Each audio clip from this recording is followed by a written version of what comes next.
지난 한 주간도 은혜 가운데 잘 지내시다가 또 거룩한 주일 주님 성전에 나와 함께 또 예배할 수 있는 귀한 은혜를 베풀어 주신 하나님 앞에 감사하며 또 믿음으로 잘 지키시고 버티시고 이겨내시는 여러분들께 너무너무 감사합니다.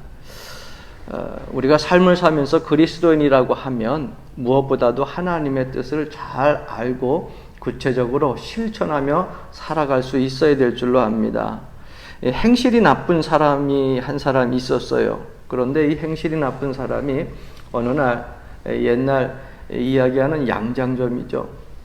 요즘에는 마트에 가도 옷을 파는 데가 많은데 그 양장점에 들어가 가지고 이 옷걸이 저 옷걸이 양복 옷걸이를 입고 또 이 양복 바지 저 양복 바지를 살 것처럼 자기가 한 번씩 입어보기 시작했습니다. 그러다가 주인이 잠깐 한눈 판 사이에 양복 바지를 입고서 냅다 도망을 가기 시작을 했어요. 그 주인이 뒤쫓아 나오면서 저 도둑 잡으라고 막 소리를 지릅니다. 마침 그곳을 지나가던 경찰이 있어서 경찰에게 저 사람이 도둑이다, 저 도둑 좀 잡아달라고 소리를 지르니까 경찰이 공포탄을 쏘면서 막 쫓아갑니다. 그러다가 계속해서 따라가다가 힘에 겨우니까는 그 자리에 안 서면 쏘겠습니다. 그리고 나서 총을 겨누기 시작을 했어요. 그 경찰 생각은 사람은 위쪽으로 맞게 되면 사망할 확률이 높잖아요. 심장을 맞는다든가 머리를 맞는다든가 중요한 장기가 이 위쪽에 다 있기 때문에 위쪽을 쏘면은 자칫 사람이 죽을 수 있으니까 다리를 싸가지고서 더 도망가지 못하게 해야겠다. 그리고서 다리를 향하여 가지고 아래쪽을 향하여서 딱 겨누고 있는데 뒤에 오면서 이 양복 팔던 주인이 양장점 주인이 아래로 쏘면 절대 안 됩니다. 위를 쏘셔야죠. 이를 쏘셔야죠. 그러면서 막 소리를 지르면서 오는 거예요. 그 이유는 다름이 아니라 도둑이 입고 간 옷은 웃도리가 아니라 바지였기 때문에 아래쪽을 쏘게 되면 바지가 상하니까 그래서 위쪽을 쏘라고 하면서 막 소리를 지르면서 왔다고 하는 것입니다. 양장점 주인은 사람의 생명에는 관심이 없었어요. 오직 자기가 만든 그 양복 바지 상하는 것에만 관심이 있었어요. 그러나 경찰은 이 사람이 도망을 갈 때 그 사람의 바지, 양복 바지에는 상관이 없어요. 혹시라도 내가 쏘는 총이 저 사람을 상할까? 목숨에 관심이 있었다고 하는 것입니다. 여러분, 사람이 사는데 다 일상생활에서 똑같이 사는 것 같지만 마음을 어디에 두고 사느냐? 무엇을 생각하고 사느냐에 따라서 그 사람의 됨됨이를 알 수가 있게 되는 것입니다. 언뜻 보기에는 다 비슷한 삶의 조건과 환경에서 살아가는 것 같지만 그 사람의 생각과 마음을 어디에 두느냐에 따라서 그 사람의 인생관이라든가 세계관이라든가 가치관이 무엇인지를 분명히 알 수 있다고 하는 거예요. 돈만 하는 사람들을 우리가 흔히 이야기하기를 수전노라 이렇게 이야기를 합니다.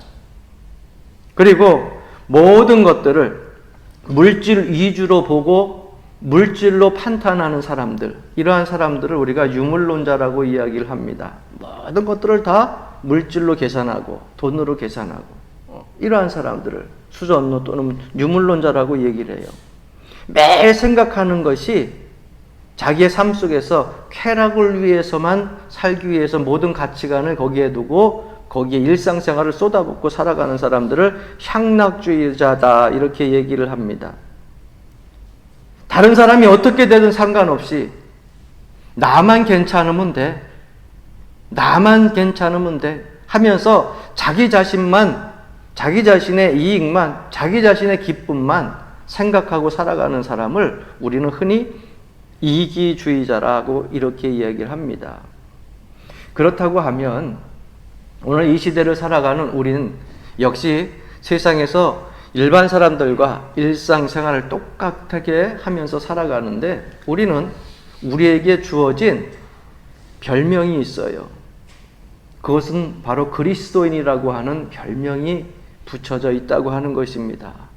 주님을 나의 구주로 영접하는 그 순간부터, 하나님의 자녀로부터 우리가 들어가는 그 순간부터 우리는 그리스도인이라고 하는 명칭이 붙였어요. 그렇다고 하면 우리 그리스도인들은 과연 무엇을 생각하고 어디에 세계관을 두고 어디에 인생관을 두고 어디에 가치관을 두고 살아야 되느냐? 그리스도인은 우리가 쉽게 설명하면 이러한 뜻이에요. 예수 그리스도만 바라보고 사는 사람. 하나님의 뜻에 전적으로 우리의 마음을 맞춰서 하나님의 뜻이 이 땅에 하나하나 그 기뻐하시는 소원대로 이루어지기를 바라는 마음, 그러한 마음을 가지고 사는 사람을 그리스도인이라 이렇게 이야기할 수 있습니다. 그래서 우리가 흔히 크리스찬 이렇게 이야기를 하잖아요. 그러면 크리스찬 그리스도인들은 내 자신이 없어요. 내 마음과 생각과 세계관 모든 인생관이 누구의 뜻에 맞춰져야 되느냐? 하나님의 뜻에 맞춰져야 된다고 하는 것입니다. 그럼 여러분, 하나님의 뜻이 무엇이에요? 그리스도인은 하나님의 뜻에 맞추고 하나님의 뜻에 맞추어서 살아가야 된다고 하면 우리 그리스도인들 하나님의 뜻이 무엇인 줄 알아야 될 거 아닙니까? 여러분, 하나님의 뜻은요, 우리가 신학적으로 크게 두 가지로 나눕니다. 두 가지로 나누는데 그 첫 번째는 뭐냐? 추상적인 것. 그리고 두 번째는요, 구체적인 것이에요. 그럼 추상적인 것에는 무엇이 있을까요? 우리가 이야기하는 진리, 공의, 사랑, 희생, 하나님의 의, 이런 보이지 않는 것들을 우리가 추상적인 것이라고 이야기할 수 있고, 구체적인 것들은 뭐냐? 우리의 삶 속에서 부딪히는 경제적인 것, 또 정치적인 것, 사회적인 것, 이런 것들이 바로 구체적인 것입니다. 그런데 하나님의 뜻을 우리가 알고 그 뜻에 맞춰 산다고 하는 것이 사실은 살다 보면 결코 쉽지가 않아요. 어떤 때는 잘 분별이 되질 않아요. 이것이 하나님의 뜻인지 아닌지 대단히 어렵습니다. 우리가 하나님 앞에 예배하러 나왔는데, 우리가 예배하러 나올 때에도 여러분 갖가지 생각과 그리고 마음을 가지고 나왔을 겁니다. 어떤 마음을 가지고 여러분들이 예배에 나왔습니까? 어떤 생각을 가지고 여러분 예배에 나왔습니까? 그 생각과 뜻이 다 하나로 모아진다고 하면 다행이지만, 그렇지 아니하고 각 사람마다 다 다르다고 하면은 조금 문제가 있을 거예요. 내 자신이 하나님 앞에 거룩한 주일날 나와서 예배를 하는데 어떤 생각을 가지고 나왔는지, 이것이 하나님의 뜻인지, 내가 가지고 있는 지금 예배 드려진 이 마음이 하나님이 기뻐하시는 뜻인지 여러분 구분한다고 하는 것이 그렇게 쉽지만은 않다고 하는 거예요. 그러나 우리가 무엇보다도 중요한 사실 하나는 기억하고 가자는 겁니다. 그것은 뭐냐? 하나님의 뜻은 창조적이고 절대 효과적이라는 거예요. 이 말씀은 무슨 말씀이냐 하면, 여러분, 하나님의 뜻은요, 없는 것을 있게 만드시고요, 우리의 삶 속에 있어서 효과적이라고 하는 것은 그냥 하나님 말씀으로 그 뜻이 그냥 슬슬 사라지다가 없어지다가 이렇게 세상 것처럼 사라지는 것이 아니라 반드시 이루어진다는 거예요. 빌립보서 2장 13절에 보니까 하나님께서는 자기의 기쁘신 뜻을 위하여 소원을 두고 행하신다라고 하는 말씀이 기록되어져 있어요. 그러니까 하나님께서는 기뻐하시는 뜻을 위하여서 소원을 두고서 반드시 행하신다는 거예요. 하나님의 뜻은 반드시 이루어진다고 하는 것입니다. 그렇다고 하면 여러분, 우리가 자녀를 키울 때 여러분 자녀들에게 바라는 것들이 있지 않습니까? 우리 자녀는 이렇게 컸으면 좋겠다, 저렇게 컸으면 좋겠다, 기대하는 것이 있을 거예요. 부모의 소원대로, 기대대로 그 자녀가 잘 커주면 되지만 그렇지 않을 때도 있잖아요. 그런데 사람들이 부모가 자녀들을 두고서 그 자녀에게 둔 그 기대와 생각들은요, 생각에서 사라지는 경우가 많아요. 이렇게 컸으면 좋겠는데 하다 보니까 안 되는 것 같아. 그러니까 자녀들은요, 에휴, 네 인생 네가 사는 거지 하면서 그냥 기대는 생각에 머물고 포기하는 경우가 많다고 하는 것이에요. 그러나 하나님은 절대 그렇지 않다고 하는 겁니다. 하나님은 하나님께서 기뻐하시는 뜻을 소원을 두고 행하실 때에 반드시 이루어지게 한다고 하는 거예요. 그럼 여기서 우리가 다음과 같은 진리를 발견하게 돼요. 내 뜻과 그분 하나님의 뜻과 다르다고 한다면은 결국 내 뜻은 부정되어야 되고 내 뜻은 결국 말살되어야 된다고 하는 것입니다. 그리스도인이 하나님의 뜻을 따라서 하나님의 뜻에 행하는 삶을 살아야 된다고 한다면 저와 여러분은요, 내 뜻이 하나님의 뜻과 같은지를 먼저 우리가 파악을 해야 돼요. 내 생각과 내 마음이 하나님과 먼저 같은지 파악을 해야 돼요. 그것이 하나님과 같은 뜻과 하나님과 내 뜻이 다르다고 한다고 하면 여러분 내 뜻은 부정되어져야 돼요. 이게 여러분들 삶 속에 있어서 행복을 누릴 수 있는 것이요, 기쁨을 누릴 수 있는 것이에요. 왜? 하나님의 뜻은요, 창조적이고 앞전에서 말씀드렸듯이 효과적이다. 반드시 이루어지기 때문에 하나님은 우리를 아셔도 너무나 잘 아셔요. 그래서 여러분 하나님의 뜻에 내가 따라가야 참된 그리스도인이라고 할 수 있는 거예요. 돌아온 탕자의 이야기는 우리가 너무나 잘 알고 있습니다. 그러나 아버지는 알고 있었어요. 하나님은 알고 계셨어요. 자기의 재산 분깃을 조금 일찍 떼어가지고 벌써 이국의 땅으로 갈 때에 다시금 돌아올 것이라고 하는 것을 알고 있었다고 하는 거예요. 자기 뜻대로 행하려고 했지만은 결국 뭡니까? 하나님의 뜻대로 이루어지는 것을 보게 됩니다. 우리가 신앙생활하면서 겪는 여러 가지 아픔과 고난과 역경도 이와 마찬가지일 수 있다라고 하는 생각이 들어요. 나의 삶 속에 있어서 자꾸 무엇인가 뻥 뚫리지 아니하고 자꾸 가로막히게 되고 자꾸 넘어지게 되고 자꾸 쓰러지게 되는 이유가 과연 무엇일까?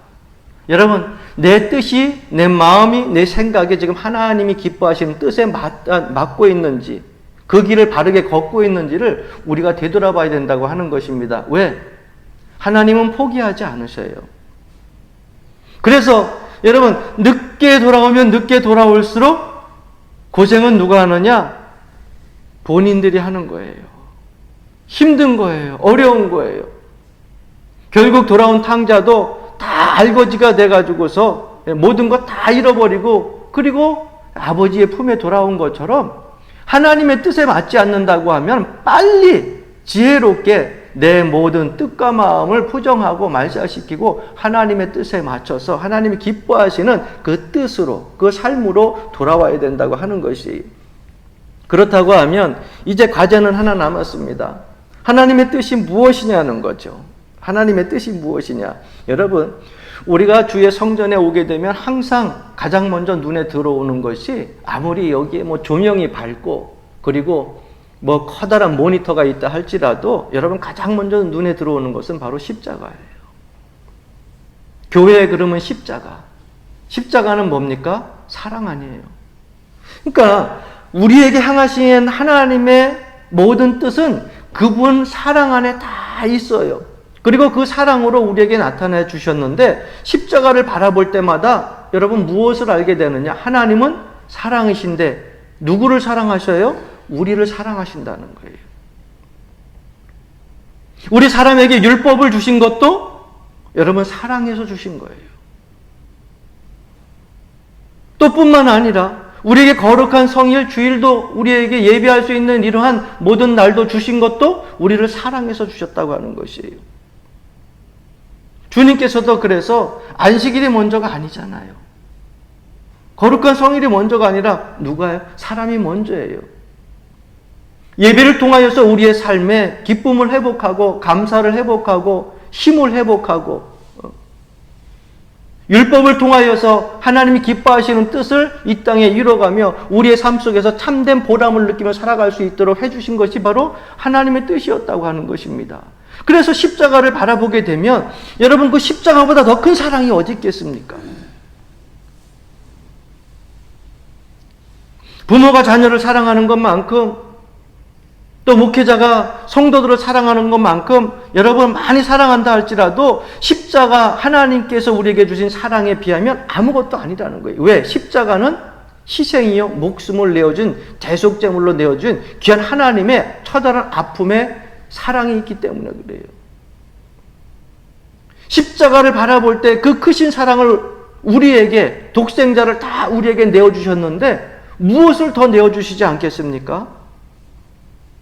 그러니까 우리가 하나님의 뜻을 알기 전에 하나님께서 우리를 얼마나 사랑하시는지 이것을 먼저 알고서 우리의 삶의 여정 속에서 매 순간순간마다 은혜를 기억하면서 살아갈 때 우리 삶 속에서도 기쁨이 충만하게 여러분 삶 속에 차고 넘치게 될 줄로 믿습니다. 여러분들은 여러분들의 자녀가 어떻게 되기를 원해요? 구체적으로 돌아가 보게 되면 여러분들 기대하면서 소원대로 기대하는 것이 있을 거예요. 그런데 그 자녀들이 어떻게 되기를 원하는 그 소원 이전에 나는 하나님 앞에 어떠한 사람인가 이거를 되돌아봐야 돼요. 그래서 내 자녀가 잘 되기를 바랍니까? 그러면 여러분 내가 하나님 앞에 어떻게 서 있는가를 먼저 바라보십시오. 하나님이 기뻐하시는 그러한 삶의 모습에서, 하나님이 뜻하시는 바들을 행하는 그러한 삶의 모습에서 우리가 그 길을 행하고 있다고 하면 여러분들의 자녀들도 그 길을 걸어가게 될 것이고 하나님의 손길을 따라서, 간섭하심을 따라서 복된 길을 걸어가게 될 줄로 믿습니다. 신학대학을 다니는 한 졸업생이 마지막 시험을 치르게 됐습니다. 그런데 개공 교수인 한 목사님이 그 신학교에 와가지고 졸업시험 문제를 하나를 냈어요. 그 목회학을 다 강의한 다음에 앞으로 목사가 되어서 어떤 목사라는 말을 듣기를 원하느냐? 답변하십시오. 그 커다란 시험 문제, 거기에 딱 한 문제만 냈습니다. 많은 학생들이 고민을 합니다. 어떤 학생들은 그저 자기는 어떤 목사가 되기를 바란다 하면서 그저 A4지 앞뒤로 꽉 채워서 많이 써내면 점수를 얻겠지. 어떤 아이는 3년 동안 4년 동안 다니면서 무엇을 써야 될지 아직 정하지 못해가지고 끙끙 앓고 있다가 다른 사람들 다 답안지를 제출하고 나갔는데 한 학생이 마지막까지 남아있다가 결국은 그 목사님, 개공 교수님께 와가지고서 질문을 합니다. 어차피 써서 낸 것이지만 무엇이 정답입니까? 이 교수는 얘기를 합니다. 3년 동안 신학 공부를 하고 그리고 또 신학대학교를 마치는 이 과정 속에서 어떤 목사가 될 것인지 이것에 대해서 쓰라고 하는데 지난 학교 생활을 하면서 신학을 하면서 말씀을 배우면서 목회학 강의를 들으면서 아직 어떤 목회자가 될 것인지 그것을 결정하지 못했다고 한다면 나는 자네가 무엇을 써냈든지 낙제의 점수를 줄 수밖에 없네. 내 정답은 두세 줄 넘어가지 않게 한두 줄 안에 다 있는 것일세. 여러분 그렇습니다. 당신은 어떤 목회자가 되기를 원합니까? 나는 평생 희생하는 목회자가 되기를 원합니다. 사랑하기를 원하는 목회자가 되기를 원합니다. 예수님 닮은 목회자가 되기를 원합니다. 뭐 그렇게 복잡해요? 평생 그런 목회자가 되겠습니다. 그저 한 두 줄이면 답안이 나오는 건데 이 학생은 그것을 3년 동안 배우면서도 어떤 목회자가 되겠다고 하는 생각도 없이 그냥 막연하게 다닌 거예요. 여러분, 우리가 정말 내 일생을 통해서 양보할 수 없는 나의 이상이 과연 무엇이고 나의 마음과 생각이 뜻이 정해진 가치관이 무엇인가 이것을 분명히 해야 될 줄로 압니다. 요한 3서 1장 4절 말씀에 보게 되면 사도 요한이 이런 말씀을 우리에게 하고 있어요. 내가 내 자녀들이 진리 안에서 행한다 함을 듣는 것보다 더 기쁜 일이 없도다. 여러분 이거보다 더 기쁜 일이 없다고 하는 거예요. 내 자녀들이 진리 안에서 행한다. 진리 안에서 생각하고 진리 안에서 말하고 진리 안에서 살아가고 있다는 거예요. 이거보다 더 기쁜 것이 어디 있냐 말이에요. 그러면 우리는 어떻습니까? 하나님이 기뻐하시는 것이 무엇일까? 추상적인 거 말고 우리의 삶 속에 있어서 구체적인 거, 하나님의 그 귀한 뜻이 무엇인가? 그것만 우리가 잘 지켜 행하며 살면 우리가 좀 더 하나님 은혜 가운데 하나님 기쁘시게 하는 그런 삶을 살 수 있지 않겠어요? 오늘 저와 여러분들이 읽은 데살로니가 전서 5장 12절부터 22절까지의 말씀을 쭉 보게 되면 하나님의 구체적인 뜻이 기록되어져 있어요. 그냥 넘어가지 말고 이 안에서 하나님께서 우리를 향하신 그 뜻을 발견하자는 거예요. 그 첫 번째가 뭐냐? 여러분, 바로 항상 기뻐하라. 기뻐하기를 원하신다는 거예요. 뭐 사랑, 공의, 희생, 의, 진리 이런 추상적인 거 말고 우리가 그리스도인으로 살면서 하나님이 구체적으로 원하시는 첫 번째 뜻이 뭐냐? 기뻐하기를 원하신다는 거예요. 한번 따라합시다. 항상 기뻐하자. 하나님은 우리에게 기뻐하라 그랬으니까 그 뜻이 그렇으니까 우리는 항상 기뻐하자는 거예요. 여러분, 종이라고 하는 것도요, 그냥 모양 갖고도 우리가 종이라고 할 수 없어요. 종은 소리가 나야 종이에요. 그렇다고 하면 우리가 복을 이야기할 때 여러분 무엇이 복이라고 생각을 합니까? 복이라고 하는 것은요, 여러분 그 주어짐에 있어서 우리의 삶에 기쁨을 줘야 복이라고 얘기할 수 있는 거예요. 물질이 나에게 만약 많이 있다고 생각을 해봅시다. 그런데 그 물질 때문에 온 가정이요, 매일 다퉈요. 매일 싸워요. 매일 원수지간이 돼요. 서로 소송을 해요. 여러분, 그 물질이 그 가정에, 그 사람에게 복이라고 얘기할 수 있어요? 아니죠. 진정한 복은요, 우리의 삶 속에 있어서 기쁨을 주는 거거든요. 먹을 건 넉넉하지 않아도, 나눌 건 넉넉하지 않아도 그저 모이면 서로 반가운 거예요. 두 사람이 모여도 반갑고, 세 사람이 모여도 반갑고, 서로 내 자신이 안에 서로를 걱정하고 위로하며 도움을 주는 그러한 가족. 여러분, 그 가정이 복받은 가정 아니겠습니까? 우리는 자꾸 세상적인 복에서 무엇을 소유해야만, 가져야만 그것을 복이라고 생각하는데, 하나님께서 우리에게 주신 복은요, 항상 기뻐하라. 기뻐하기를 원하신다 그랬어요. 그렇다고 하면 많이 있고 다투는 것보다 없어도 그 가정이 평안과 기쁨이 넘치다고 하면 그것이 하나님의 축복이라는 거예요. 하나님은 그렇게 살기를 원하신다는 거예요. 그러면 참된 기쁨이 어디에서 와요? 여러분, 작은 무엇인가 갖게 되면은 거기에서 우리의 기쁨이 점점 커집니까? 소유가 많아지는 것만큼 커져요? 제가요, 비록 긴 인생은 살질 않았지만은 50여 년을 이렇게 쭉 살다 보니까는요, 여러분들은 어떻는지 모르지만은요, 무엇을 받는 것보다 주었을 때의 기쁨이 더 훨씬 오래 가더라고요. 누구에게 무엇 받은 것은요, 불과 몇십 년이면 다 까먹어. 그런데 누구에게 베풀었던 것들은요, 그 은혜의 기쁨 속에서 계속해서 꾸준하게 내 마음속에 기쁨으로 보람있게 자리를 잡게 되더라고요. 그래서 예수님께서 산상수훈에서 말씀하시기를, 애통하는 자는 뭐가 있다고요? 복이 있나니. 아니, 우는 사람에게, 가슴 저밀며 우는 사람에게 무슨 복이 있다고 말씀을 하시느냐? 여러분, 본인은 애통하지만 그 애통을 통하여서 하나님께로 돌아오는 그러한 삶의 모습.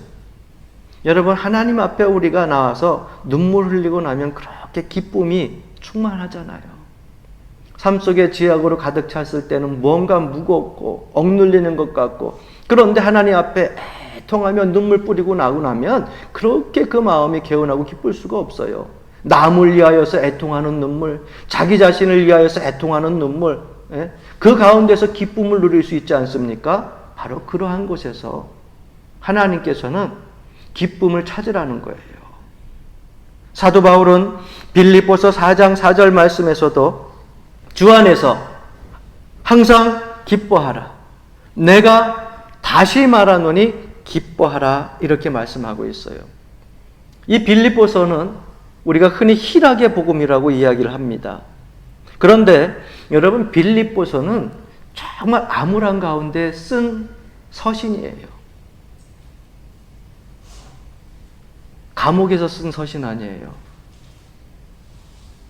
빌립보서 마지막으로 사도 바울은 이 세상을 떠날지도 몰라요. 언제 순교당할지 모르는 가운데 있어요. 차가운 그러한 바닥에서 추운 겨울에 정말 상황이나 조건, 모든 것을, 환경을 봤을 때에도 절대 기뻐할 수 없는 그런 상황인데, 여러분 빌립보서 1장부터 4장까지 쭉 읽어보게 되면은요, 그 어디에도 암울한 내용이 없어요. 그래서 빌립보서를 희락의 복음이라고 얘기를 하는 거예요. 그 차가운 바닥에서 감옥 밖에 있는 빌립보 교인들에게 쓰는 거예요. 주 안에서 항상 기뻐하라. 내가 다시 말하노니 기뻐하라. 여러분, 이것이 바로 절대적인 기쁨, 절대적인 희락이라고 하는 것입니다. 하나님은 그래서 바울을 기쁘게 받으신 거예요. 또 하나님의 구체적인 뜻은 두 번째로 기도하기를 원하십니다. 저는 우리 교회 모든 성도님들이 삶의 현장에서 직장이든 가정이든 어느 곳이든지 늘 쉬지 않고 기도하기를 주의 이름으로 간절히 축원합니다. 기도는 하나님과의 대화요. 기도는 하나님과의 만남입니다. 사람들과 만나 많은 말을 하다 보면 아픔도 있고 상처도 있고 때때로는 뜻대로 되지 않은 그러한 삶 속에서 공허함도 생기고 우울증도 생기고, 그런데 하나님과 대화하면 이 모든 것들이 다 하나하나 사라지기 시작하는 거예요.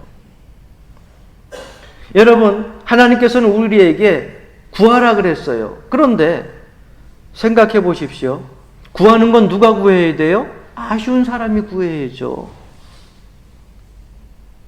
없는 사람이 구걸을 해야죠. 그런데 하나님은 원하고 계셔요. 사실은 우리가 구해야 되는데, 우리가 아쉬운데 하나님은 구하라는 거예요. 이 얼마나 큰 축복의 말씀입니까? 내가 너와 만나겠다. 너와 대화하겠다. 나에게 구하기만 해라. 나에게 기도해라. 나에게 간구하라. 그러면 내가 이 모든 것을 너에게 주마.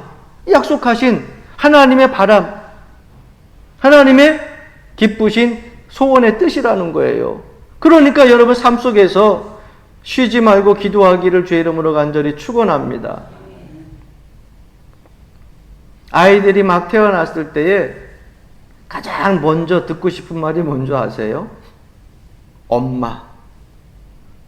그래서 아이가 태어나게 되면 다른 말은 다 집어치고 맨날 아이가 막 옹알이 하면서 입을 찔라 그러면 그 앞에서 뭐라 그래요? 엄마, 엄마, 엄마 해봐. 그러다가 맘마 그러면 맘만데 분명히 내가 듣기도 엄마라고 했다고, 엄마라고 했다고.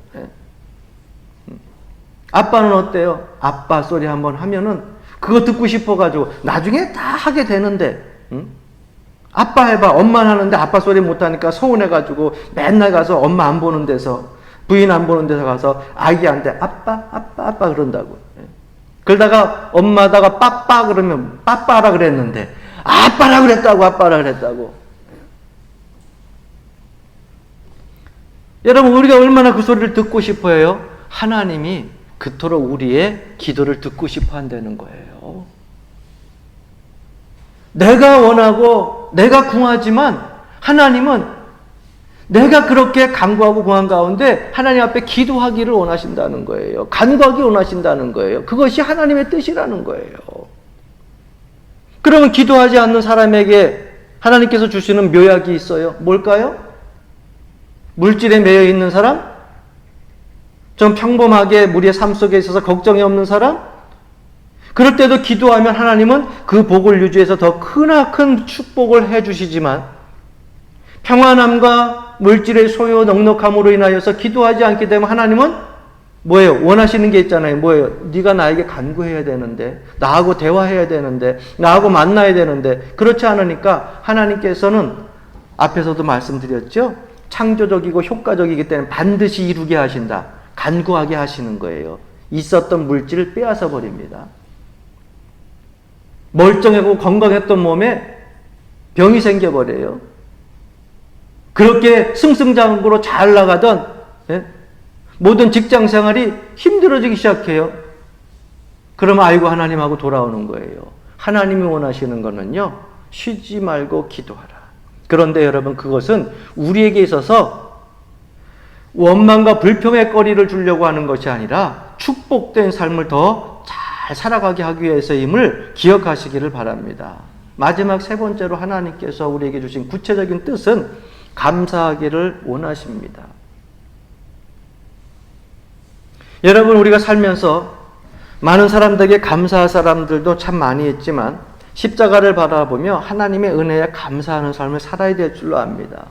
제가 목회를 27년 정도 이렇게 하면서 가만히 보니까는요, 여러 가지 좀 깨닫고 느끼는 것들이 많아요. 예를 들어서 여러분, 우리가 살다 보면 이것저것 고장이 나잖아요. 그래서 육신에 고장이 나가지고 병원에 입원하잖아요. 병원에 입원하고 아니면 또 약을 먹게 되고 그러잖아요. 그 하나님 앞에 감사하지 못하더라고요. 그런데 감사할 때 있어. 어느 때 하느냐? 퇴원할 때 퇴원 감사 해가지고 하나님 앞에 감사하더라고요. 여러분, 우리가 평범하게 건강하게 살 때 하나님 앞에 더 감사하십시오. 할렐루야. 하나님 건강 주신 거 감사합니다. 코로나 위기 속에서도 믿음으로 하나님 은혜 가운데 잘 지켜주셔서 이렇게 건강하게 하루하루 하늘의 소망을 가지고 살아갈 수 있게 하신 거 감사합니다. 감사하시기 바랍니다. 그럼 병 걸린 사람들은 감사하지 말아야 될 거 아니에요. 그 병 속에서도 하나님께서는 반드시 우리에게 주어진 뜻이 있어요. 그것을 통하여서 하나님께서는 복받게 하시는 것이지 망하게 하려고 한다고 하는 것이 아니에요. 하나님, 다른 사람들은 다 건강한데 왜 나만 이렇게 아픕니까? 여러분, 원망과 불평 속에 멈춰 있지 마세요. 그 속에 하나님께서 우리에게 주시는 참된 뜻이 있어요. 내가 이렇게 아플 때 이거 별것 아닌 것인데도 온몸이 다 쑤시고 찢어져 나가는 것 같은데 십자가에 달려서 우리를 대신하여 생명을 내어주신 그 십자가의 고난 다 받으신 예수님 그 아픔은 어땠을까 생각해 보세요. 내 살점이 떨어져 나가고 온몸이 찢겨져 나가는 그 아픔 속에서도 하나님은 우리를 사랑하셔서 그 독생자를요, 물과 피를 십자가에서 그 모든 고통을 당하며 다 쏟게 하셨거든요. 그 아픔을 생각하면서 하나님의 은혜를 다시금 기억하게 되더라고요. 그러니까 감사할 수밖에 없어요. 여러분, 구체적인 하나님의 뜻은 우리의 선택이에요. 그러나 구체적인 삶 속에서 너희는 항상 기뻐하라. 쉬지 말고 기도하라. 범사에 감사하라. 이것은 우리에게 축복으로 주신 말씀입니다. 그러나 선택은 누가 해야 됩니까? 내가 하는 거예요. 내가 항상 기뻐하며 살지, 쉬지 말고 기도하며 살지, 아니면 범사에 감사하며 살지, 그렇지 않게 내 뜻대로, 내 마음대로, 내 소견에 옳은 대로 행하면서 살지, 이것은 내가 선택하는 거예요. 그러나 저는 모쪼록 오늘 이 시간에 나온 여러분들이 우리는 하나님의 백성이요, 하나님의 자녀요, 그리스도인이요, 크리스천이라고 불리고 있어요. 그렇다고 하면 내가 진정한 크리스천이라고 한다면, 내 뜻이 하나님의 뜻과 다르다고 하면 내 뜻을 부정시키시고 말살시키시고 하나님이 구체적으로 우리에게 기뻐하시는 뜻을 가르쳐 주셨으니까 이 뜻을 행하면서 살 수 있기를 주의 이름으로 간절히 축원합니다. 그러면 기뻐하는 일들 속에 더 큰 기쁨의 일들이 생기고 감사할 수 있는 일들에 더 크게 감사할 수 있는 조건들이 생겨진다고 하는 것입니다. 이게 하나님의 뜻이라고 오늘 말씀하고 있어요. 저는 오늘 본문 말씀대로 여러분들이 항상 기뻐하고 쉬지 않고 기도하는 축복, 범사에 감사하는 축복의 삶이 떠나지 않기를 주의 이름으로 간절히 축원합니다.